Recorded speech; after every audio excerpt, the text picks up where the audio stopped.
Good morning kapwa. Ngayong umagang ito, kami po ay nag-clean up drive. Tapos nakalimutan nga po namin ang walis.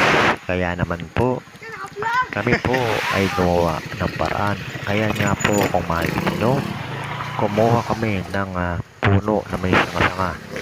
Ayan po, ginawang walis.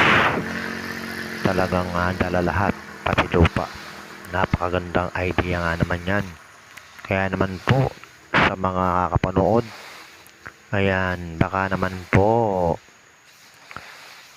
pa-star dyan at mag-iwan po ng bakas. Nang sa ganun po, tuloy-tuloy po ang angat. Huwag ka lang mag-scroll, mag-iwan ng bakas. Ayan. Yan po ang tamang engagement. Ayan.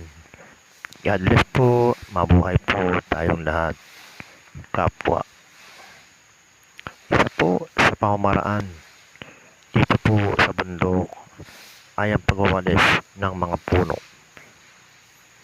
sa karsada. Ayan, pagsasama-samahin lang, may walis ka na. Ay kagaling, ay kaganda. Ayan. Bye-bye.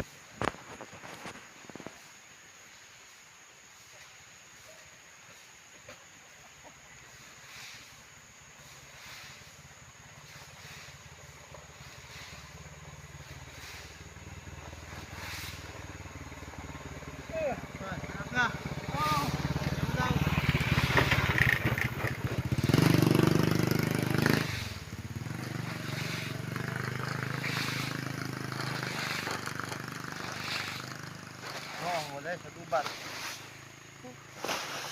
Ayan. Yan ang wala sa gubat. God bless po, mabuhay po tayong lahat.